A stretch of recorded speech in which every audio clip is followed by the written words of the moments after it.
Welcome to a special episode of Maranatha Mission Stories. Today we're taking an in-depth look at our work in Zambia. Earlier this year, Maranatha's Chief Operating Officer Kenneth Weiss and our Vice President of Projects, Fiess, were in Zambia to visit several sites where Maranatha has been working. Today, Kenneth and Kyle will talk specifically about our involvement with schools and how our projects are helping to provide Christian education in Zambia. But first, let's take a look at a brief history of Maranatha's work in the country. Located in South Central Africa, Zambia is a country where the mission of Maranatha has always thrived. This is because Zambia has one of the largest memberships of Seventh-day Adventists in the world, with more than 1.3 million people. While the big numbers are a blessing, it also puts a strain on the infrastructure, as there simply aren't enough places of worship to accommodate the growth. Add to that a growing need for Christian schools in Zambia. Existing schools are full to overflowing, and in some areas there are zero options for Christian education or even education at all.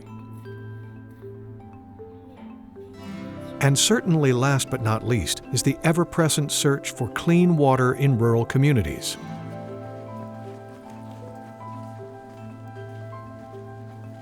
Most recently, Maranatha started an effort in Zambia in 2009 in response to a request for church buildings. Over the next 6 years, Maranatha constructed more than 300 churches, along with several schools all over the country. The effort resulted in more church growth, and in 2018, Maranatha returned to Zambia once again to build more churches and also schools and water wells, and we've been here ever since. In 2023, Maranatha was busy with the goal to build 120 one-day churches for congregations in desperate need of a durable and safe place to worship. We are also aiming to drill 300 new wells in communities where clean water is a challenge or non-existent. Crews are also working diligently on repairing existing wells with a goal to complete maintenance on 400 to 500 wells this year. Beyond that, Maranatha is also working on school campuses, collaborating with the government to provide educational space that makes room for Christian values. The combination of these three types of projects are proving to be a powerful catalyst for growth and transformation in these communities. From education to health to connection through faith, Maranatha's work in Zambia is continuing to make a significant impact now and for generations to come. Welcome, Kenneth and Kyle. Thanks for being with us today. Absolutely. It's good to be here. Yeah, what a privilege to get to talk about, a recent mission trip. Yes. Of our own, for us, right? Exploratory. Yeah. So as we just saw in the video, we've been doing a lot of work in Zambia for a number of years, but I'd like to hear from you. In your opinion, what makes Zambia such a unique place to work in the context of the Adventist Church and the impact that Maranatha has had there? Well, I think that one of the unique things about Zambia is that there's a very large Seventh-day Adventist percentage of the population, overall population. And so there are so many congregations that are meeting out in just various parts of the country, and many of them are under trees or in less than desirable places, little structures. And so there's so many people out there that need churches. And so that's been a great place for us to work, because we can build as many churches as we can, and there's still not enough. It is a country where the members of the church are very eager, very willing to establish relationships, and that's something we're going to talk about today, right? How and why is it that the church grows so much there, right? And it happens through relationships. Zambia is a little bit unique in terms of how it grows and why it grows. And so we've done churches there, as you mentioned, schools, and then water wells, correct? We've done quite a number of water wells, and we have a pretty active water well maintenance program there too. Yeah, definitely. We've drilled over 800 wells, and then we're maintaining all of those wells, and then continuing to drill this year 300 just for 2023, and next year probably a similar amount. So There's many villages out around Zambia that need water, and we're doing our best to meet some of those needs. Yeah, we have a huge impact for water wells in Zambia, but today I think what we're going to try to focus on, despite all of the work that we're doing at Maranatha, we're going to focus on specifically the schools. And so I'd like to start with the Sala Primary School. Could you tell us a little bit about where it's located and what the situation is there currently? Yeah, well, Sala Primary School is located just outside of Lusaka a little ways, and it was established back in the 20s as a mission station, and it kind of went off and on over the years, but 20 years ago or so, the Adventist Church really got it back going again with a partnership with the government of Zambia. So the government provides some of the funding, and the Adventist Church operates the school, and so they are responsible for providing education for a region of about 14 villages. It's an area of about 10 square kilometers, and so kids come from that distance to school every day. And right now the school has 1,300 students. When you go there and you walk around the campus and you see the kids, right, it's clear they have one set of clothes, and that gets probably recycled. And then a lot of them, you know, threadbare shoes, and they are there, eager. I mean, crowded into these classrooms, and again, they are after this search for hope. One of the things that struck me, I have a couple of kids, as the rest of you have also. You walk into a classroom and they're all super well behaved, and when you think about the number of kids that are in some of these classrooms, and we'll talk about that, it's amazing how the teachers manage them, and the kids want to learn. So what is the project scope there? What are we going to be doing? What's the request?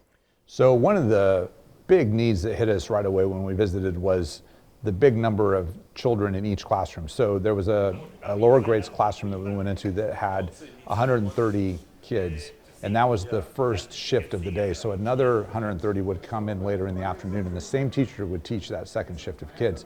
And then the next classroom had maybe 100 kids, and then the next classroom had 80 kids, and it just went. Every single classroom was way overpopulated, and so they need classrooms.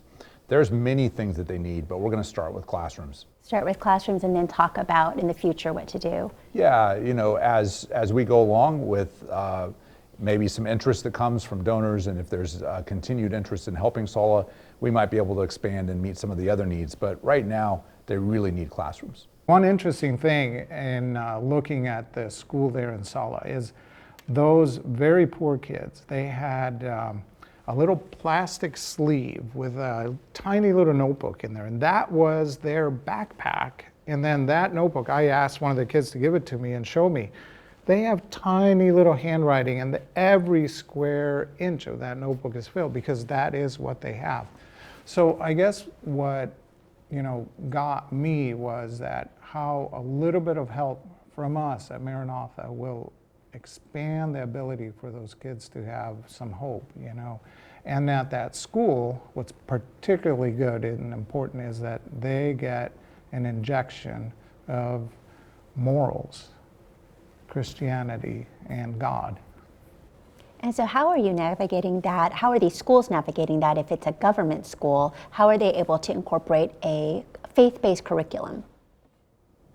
So it's a partnership between the government provides the funding, and they also set some curriculum requirements, but they're pretty flexible in allowing the church to also provide a religious instruction and religious curriculum and other things that are important to the Adventist education. So far it's worked really well, and so we feel pretty confident in helping to provide infrastructure for those schools. And that's the case for all the schools in Zambia, correct? It is. Government funded, but they allow us to have. And administration can pick the teachers, and they try to select teachers that will work within the system. Mm-hmm. And so the school, when we build a new classroom for them, or new classrooms for them, will allow them a little bit more breathing room, and will also allow them to take in more students? Well, possibly. We're hoping that it's just going to take some of the pressure off, at least for right now, because having 130 kids in one classroom is pretty tough. But realistically, we all know that probably they're going to be adding more kids because there's a big demand for education. When we come back, we'll take the conversation to the eastern part of Zambia, where Maranatha is starting another school project for a community in need.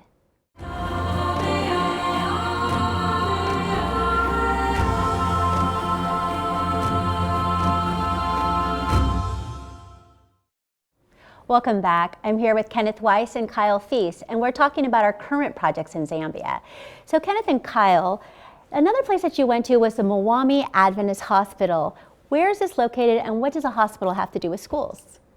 So that Mwami Hospital is located in the eastern part of Zambia, really close to the Malawi border. And it was a mission station that originally started in the 1920s that gradually added medical components and became a hospital and really became a strong outpost of medicine and hospital care for the Adventist Church in the eastern part of Zambia. So Maranatha got a request just recently, and it was actually the highest priority for the Adventist Church in the southern part of Zambia, and that request was for a secondary school. There are 3 primary schools in the region, but no secondary school at all for the entire province. And so they desperately were pleading for a secondary school. What are kids doing now who want to go to secondary school? There are some other government schools in the greater region. There's a few other private schools, but they're hard to access from a funding perspective. And so many of the kids there don't go to secondary school in that region because there's just no options. And so what is the project scope that we're looking at, Kenneth, for this project? You know, for this project, we're looking at building a secondary complex, and we internally call it an education and evangelism center. But what it is, it's a large building with a center area that will serve as an auditorium. The goal there is we'll be able to seat 1,000, 1,200 people, and then classrooms on the side. It's one of our hallmark buildings for education because it's so efficient. You can get a lot of kids in there, and the building is used every day of the week. On weekends, it can be a church, it can be a place where graduations happen, it can be a place where, you know, members from all over the area get together and, hey, let's have a big camp meeting or a large meeting. So do you know kind of how many Adventists are in that area? Is it a pretty populous area for Adventist membership? You know, I'll tell you, when we were there with Kyle, we got the privilege of visiting and talking to the conference president. They have in that area about 45 to 50,000 members, and that's a unique area. The traditional African religions are in that area, and so the president said, hey, one of the challenges we have is traditional evangelism with somebody coming in and speaking doesn't work. The people here, the way they accept a new worldview is through a connection, a relationship. And that's where the one-day churches we're building completely helps them establish. The wells are probably the number one ingredient that he said makes a big difference in attracting other people to a better worldview. So in that area, it's actually probably the Seventh-day Adventist Church's least populated area of the country in terms of Seventh-day Adventist members. And so one of the things they want to do is to get a secondary school in that region because they feel it'll help serve the Adventist kids that are there and help also be an evangelism tool for that region also. So tell me about the area in terms of, are the people there impoverished, or what is the industry? Is it going to be a little bit more well off? Describe that place for me. You know, it's similar to what Kenneth was talking about in regards to Sala earlier. It's quite poor. People, they work for subsistence and farm the food that they eat and that type of thing. But there's not a lot of industry. There's not a lot of things driving the economy there. It's a pretty poor area. The country has basically 2/3 of the population is young, like very young. We're talking 20, 25-year-olds and younger. And a lot of it is in this part of the country, in the east. So, for example, the president was saying, okay, we have 45,000 members, of which 18,000 of them are youth. So that tells you why we need to educate the kids, because, you know, it's natural. They will want to go to school somewhere else, and then when you can educate a kid about Jesus and the gospel when they're young, that's the right time to reach them. So I have an opportunity for anybody watching this program. In 2024, we will be having projects here in Wami, and it'll be come build a school, come. So they're actually going to come and help lay block for the school. Yeah, come as a volunteer, come lay block. Maybe we can do some medical outreach and reach the kids. And how many opportunities do you think we'll have in 2024? Just, will it be one project, or do you think there may be a couple of chances for people? Well, right now we have one planned. There may be more, but I'd say don't wait. Sign up for that one. They fill up. I'll see you there because I'm planning to be part of that project. All right. So. Well, if you want to go on a project with Kenneth, be sure to sign up now. Next, Kenneth and Kyle will share what they learned at Liumba Hill, a mission outpost from the early 1900s. Today, it's grown into a major center of influence. When we come back.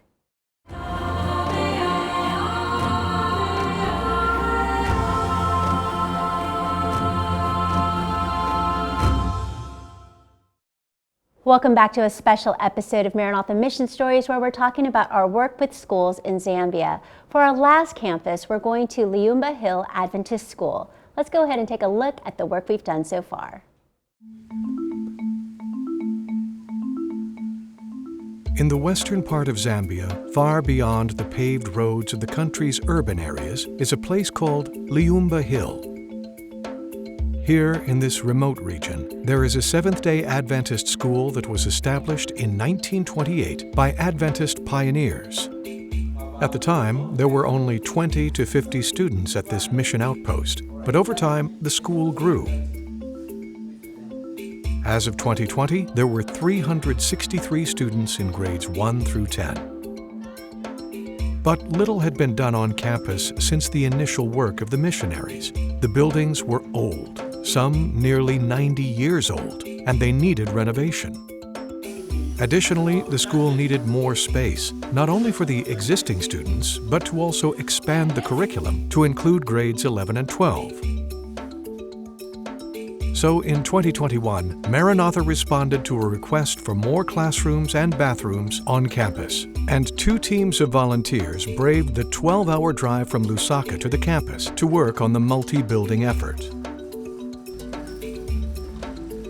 Today, thanks to Maranatha's expansion effort, Liumba Hill has a complete secondary school program and more than 900 students coming from all over the region.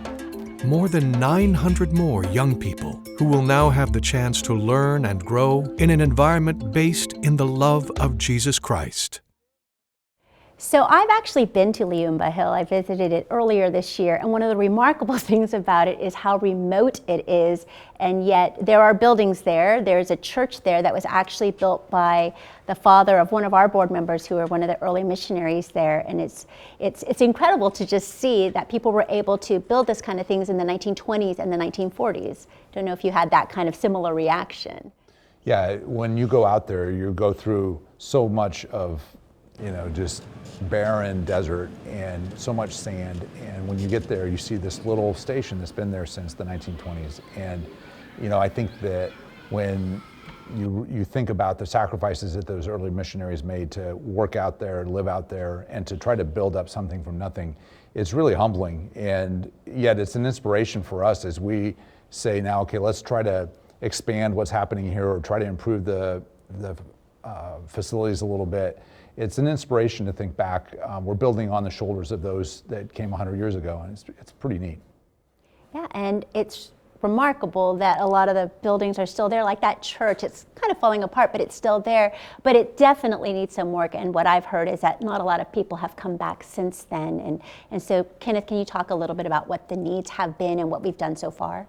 Yeah, the needs there have been for primarily classrooms, and those classrooms are full. But then you quickly realize, once you say, oh, we were helping the kids, well, you end up needing dorm space. And there's been some stories written, and you'll see some other stories in some of the Maranatha videos about the dire need that some of the girls have, for example, for a dorm. And so that is what we are currently working on. It's going up right now, actually, as we're doing this program.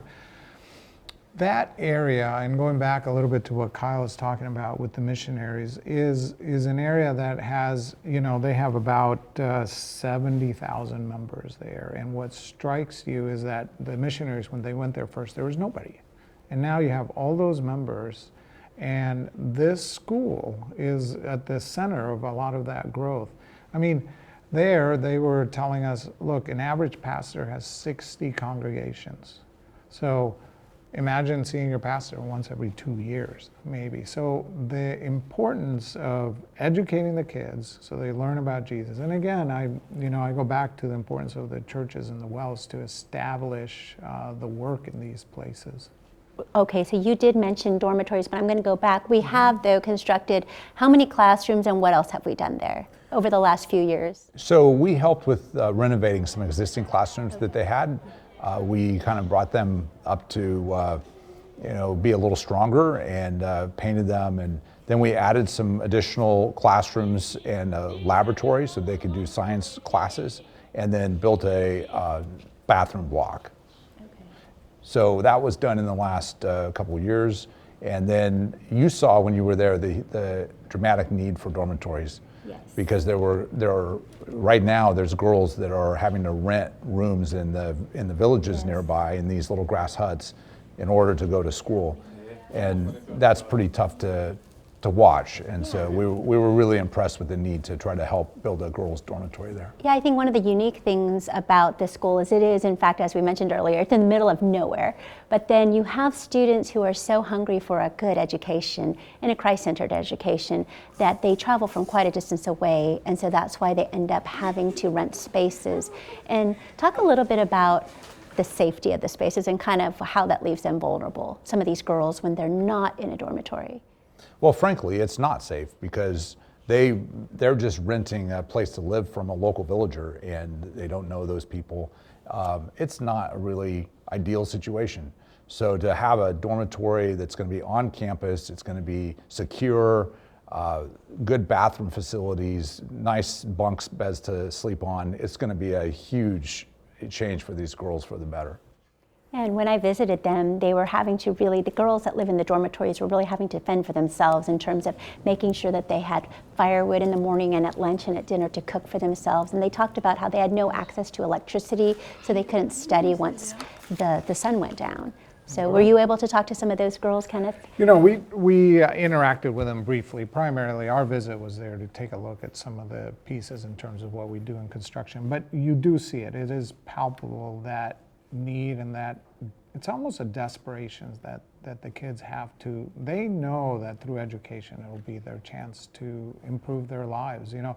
And that was really what the purpose of the whole trip that we went there. The pattern was we went and saw school after school after school in a country that has such a dire need for Christian education, you know. And that's where we have the privilege of being able to say, hey, get involved. Let us tell you about it. Here's a chance to make a difference, not just for one building, but it'll be for hundreds and hundreds of kids as they go through year after year after year.